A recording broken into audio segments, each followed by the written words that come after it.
Good morning and welcome in to K-StateOnline. And it's probably not a very fun morning for a lot of you out there. You're still probably trying to piece together the limp to a finish that K-State put together for an 8-4 season.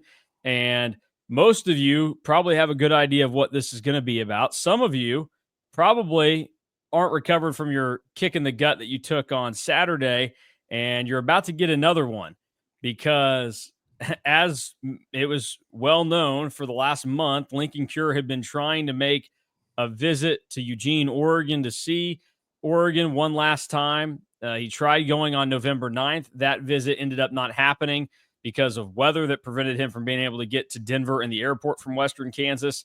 And so at the time, he said, "Hey, this is a sign," and said all the right things and that he was still locked in. But he still worked on trying to make the visit happen, and the visit did happen this weekend, and we'll get into that in just a second. But before we do, I know nobody wants to talk about Iowa State right now, but the only way that you can move past a not-so-fun loss to a team is by beating them the next time. And with the holiday season being here, it's time to find the perfect gift for the Cats fan in your life. And you can give your friends and family the trip of a lifetime to see the Wildcats take on the Cyclones in the 2025 Aer Lingus College Football Classic in Dublin, Ireland. Visit cats2ireland.com for information on official travel and hospitality packages. That's cats, the number 2, Ireland.com, as K-State will start their season next year in a Big 12 game, trying to beat Iowa State and get on the right foot. And the beauty of beating Iowa State in week 0 is you don't have to worry about that game the rest of the season. It's not something that you have to wait until the end of the year and figure that, it's going to be freezing cold and K-State might struggle in it. So, give your family the gift of Ireland. Send them over there to see the Cats beat the Cyclones in 2025 since they couldn't do it the last 2 seasons.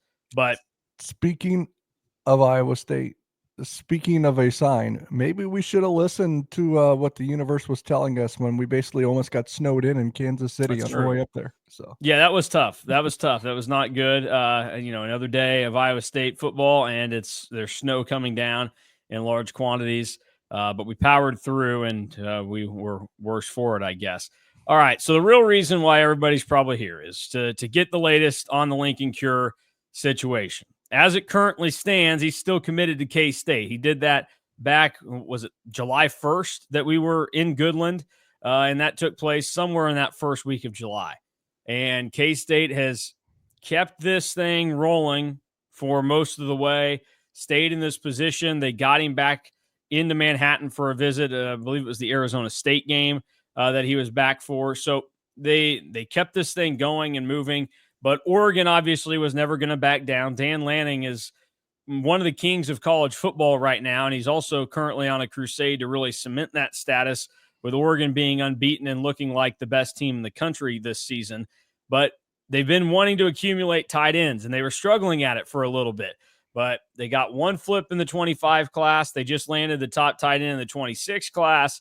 And Linkon Cure, obviously, his affinity has kind of wore on for Oregon. And while there had been signs that maybe things could be going in a direction that K-State didn't want it to, the real red flag came last night when our Steve Wiltfong at On3 predicted the flip from K-State to Oregon. So where are you at on this, DY? Well, as I think the last time we spoke, at least on a show, not the last time we spoke in general. I think it was Friday we were talking about this. We talked about this, and I said I would lean Oregon just because of his insistence to ensure that this visit takes place.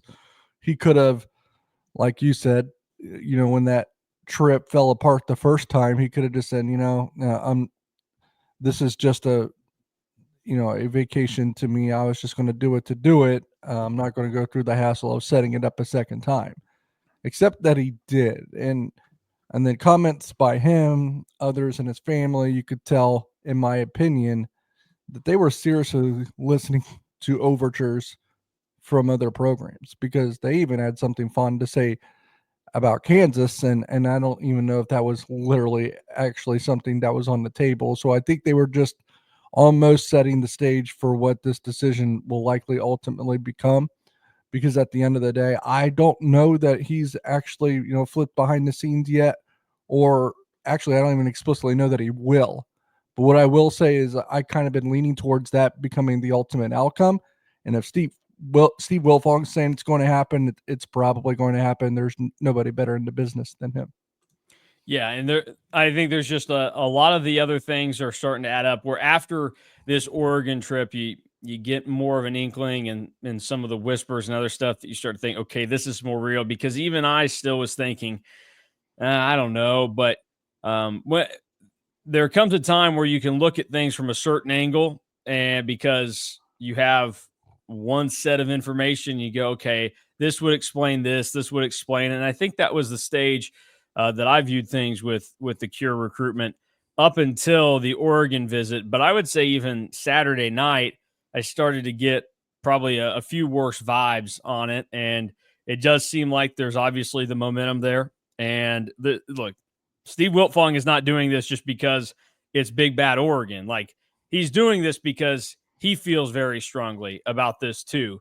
So it's going to be something to watch. And again, he's not officially decommitted or done anything yet to uh, make this official, but it does seem like it's trending in this direction. And now you start to think about where this leaves K-State. Obviously, this was the crown jewel of the class in 2024.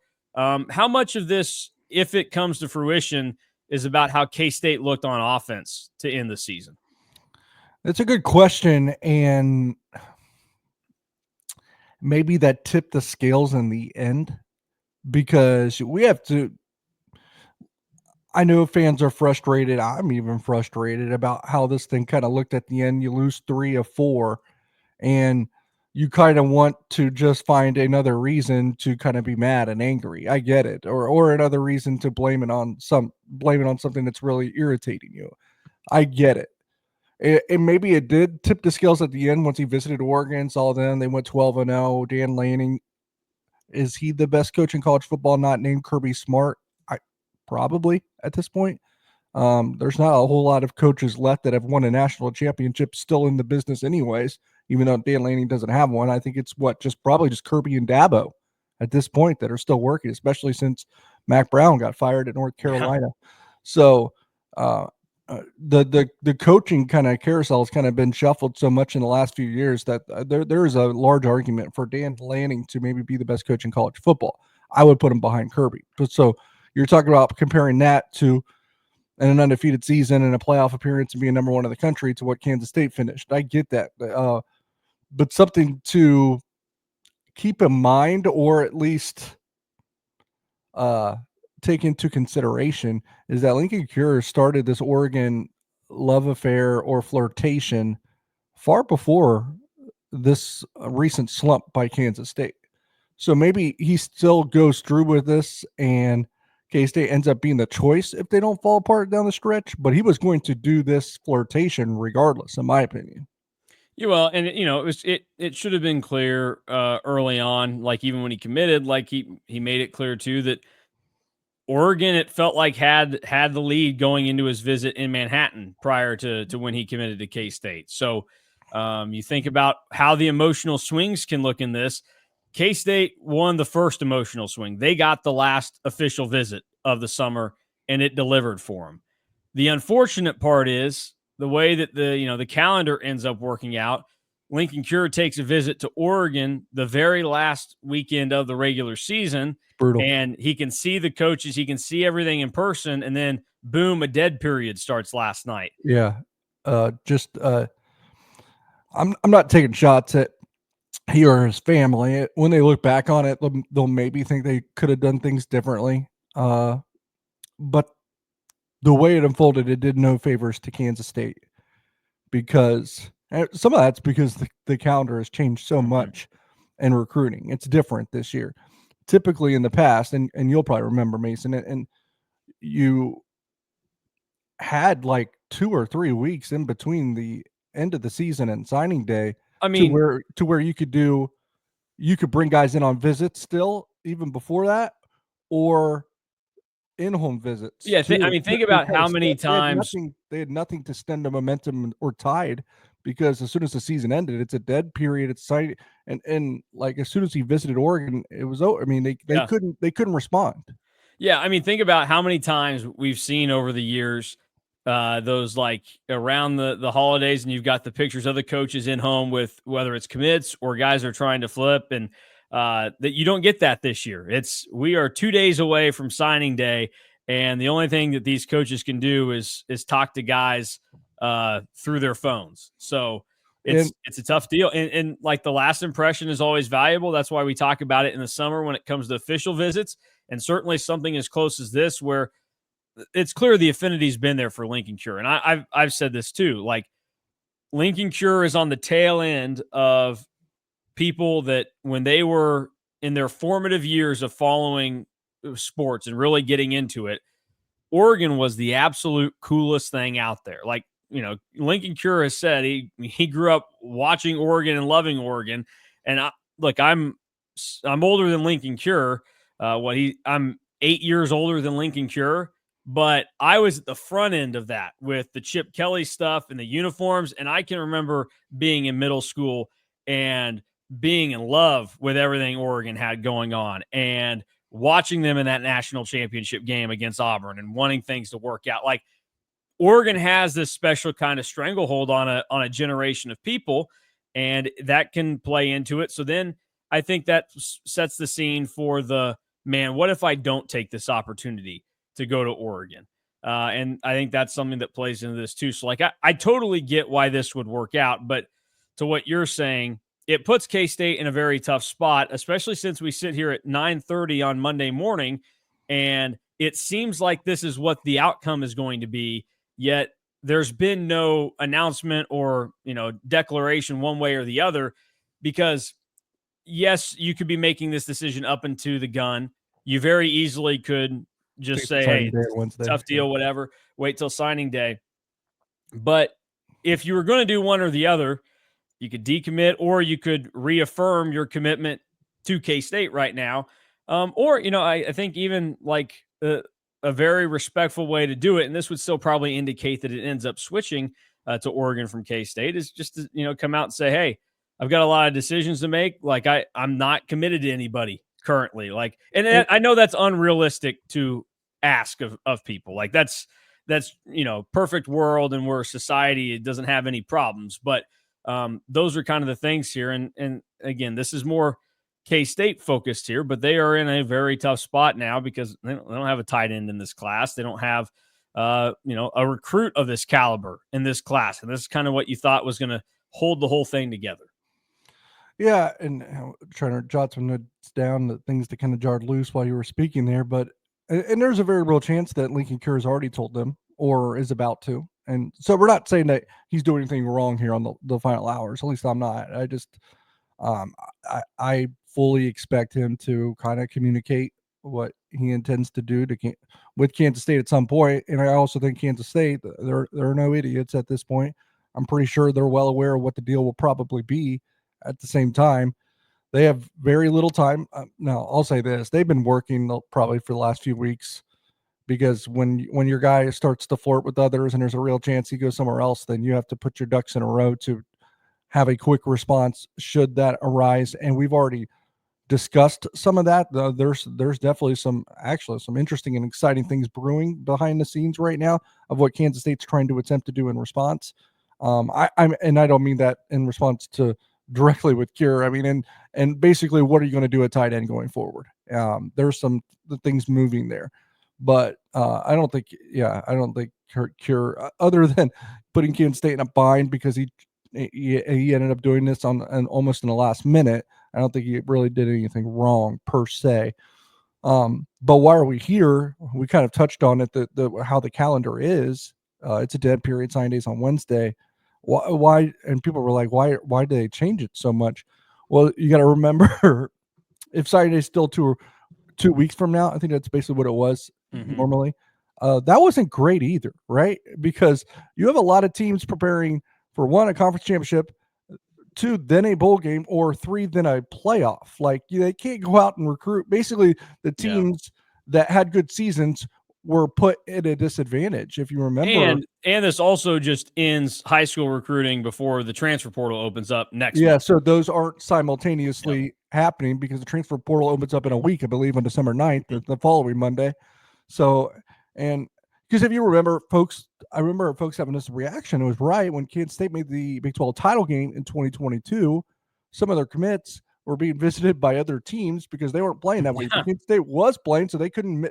It was like they had their commits like trying to get stolen out from under them. So it makes sense to have it here, but it changes up dynamics of recruitment late if you can get that last visit.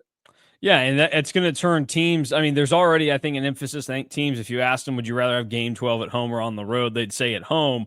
But this certainly puts a bigger emphasis on that because actually, this isn't going to necessarily be the norm. Not every kid that visits the last weekend of the year flips, but it is going to create a higher level of that to where the very last impression possible is going to be whoever can get that last home game of the season for a visit, as opposed to the official in the summer. And this, I think the sign date has changed like 2 or 3 times in the last 5 years, and I anticipate moving again because I think at one point they wanted it to happen before the season.